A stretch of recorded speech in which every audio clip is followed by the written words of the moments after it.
సాక్షి TV ప్రసారాలను నిలిపివేయటం చట్టరీత్యా నేరం. సాక్షి టీవీ ప్రసారాల కోసం మీ స్థానిక కేబుల్ ఆపరేటర్ను వెంటనే సంప్రదించండి. DTH లో ఇంటర్నెట్ లో కూడా సాక్షి టీవీ ప్రసారాలను వీక్షించవచ్చు.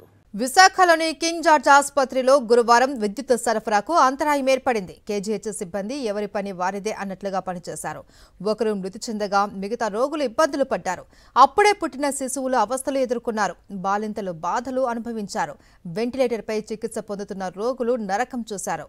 ఆక్సిజన్ అందక శ్వాస కోసం ఆపసోపాలు పడ్డారు. 12 గంటల పాటు ఉత్తరాంధ్ర ఆరోగ్య ప్రధాని చీకట్లో మగ్గింది. అయినా కూటమి ప్రభుత్వం పట్టించుకోలేదు. ప్రత్యామ్నాయ ఏర్పాట్లు కూడా చేయలేదు. దీన్ని బట్టి చూస్తే పేదల వైద్యం పట్ల ప్రభుత్వం ఎంత నిర్లక్ష్యం ప్రదర్శిస్తుందో అర్థమవుతోంది. విశాఖ KGH లో విద్యుత్ సరఫరా నిలిచిపోవడంతో Bhavanagar Rajendra Prasad orthopaedic paediatric gynaec వార్డుల్లో పేషెంట్లు 12 గంటల పాటు నరకం అనుభవించారు. కింగ్ జార్జ్ ఆసుపత్రికి విద్యుత్ సరఫరా అయ్యే ప్రధాన కేబుల్ తెగిపోవడంతో కరెంటు సరఫరా పూర్తిగా నిలిచిపోయింది. ఈ క్రమంలోనే ఆయా వార్డుల్లో చికిత్స పొందుతున్న రోగులు తీవ్ర ఇబ్బందులకు గురయ్యారు. ముఖ్యంగా రాజేంద్ర ప్రసాద్ వార్డులో చికిత్స పొందుతున్న దేవి అనే మహిళ మృతి చెందడంతో బంధువులు తీవ్ర ఆగ్రహం వ్యక్తం చేశారు. కరెంటు లేకపోవడంతో ఆక్సిజన్ అందక దేవి మృతి చెందిందని ఆరోపించారు. వైద్యుల నిర్లక్ష్యాన్ని ఎండగట్టారు. లంచ్ అవర్లో మధ్యాహ్నం నేను లంచ్ అవర్లో మా ఆయన గారు ఫోన్ చేశాను. ఫోన్ చేస్తే గలగల మాట్లాడింది.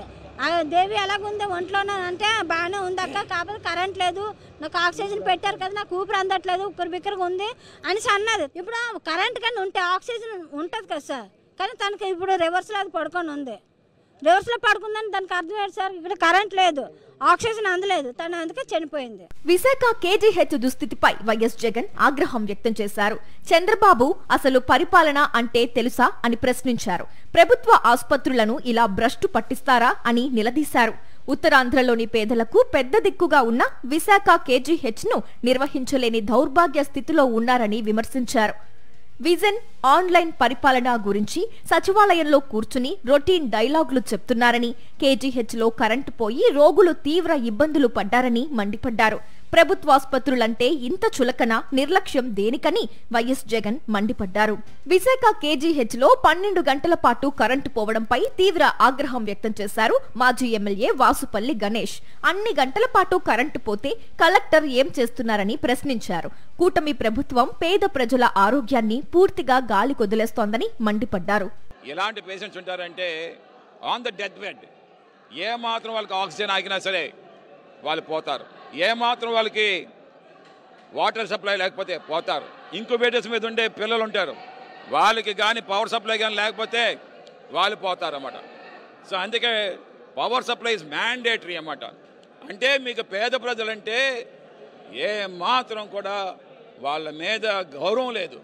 రాజేంద్ర ప్రసాద్ వార్డులో దేవి అనే మహిళ చికిత్స పొందుతూ మృతి చెందడంపై ఆసుపత్రి వర్గాల వ్యాఖ్యలు అసమర్థతను కప్పిపుచ్చుకునేలా ఉన్నాయి. ఆమెకు ఆల్కహాల్ అలవాటు ఉందని, అందుకే ఆరోగ్యం విషమించి చనిపోయిందని చెప్పుకొచ్చాయి. ప్రభుత్వ వైఫల్యాన్ని డైవర్షన్ చేయడానికే డాక్టర్లు ఈ విధంగా మాట్లాడారనే వాదన కూడా బలంగా వినిపిస్తోంది. బంధువులు మాత్రం దేవి మృతికి ఆక్సిజన్ లేకపోవడం వైద్యుల నిర్లక్ష్యమే కారణమని చెబుతున్నారు. దీంతో ఇది మరింత చర్చకు దారితీస్తోంది. ఏది ఏమైనా కింగ్ జార్జ్ ఆసుపత్రిలో 12 గంటల పాటు విద్యుత్ సరఫరా నిలిచిపోవడం అనేక ఇబ్బందులకు కారణమైంది. కూటమి పాలకులు ఇప్పటికైనా మేల్కొని వైద్య రంగంపై దృష్టి పెట్టాలని ప్రజలు కోరుతున్నారు. సాక్షి టీవీ ప్రసారాలను నిలిపివేయడం చట్టరీత్యా నేరం. సాక్షి టీవీ ప్రసారాల కోసం మీ స్థానిక కేబుల్ ఆపరేటర్ను వెంటనే సంప్రదించండి. DTH లో ఇంటర్నెట్ లో కూడా సాక్షి టీవీ ప్రసారాలను వీక్షించవచ్చు.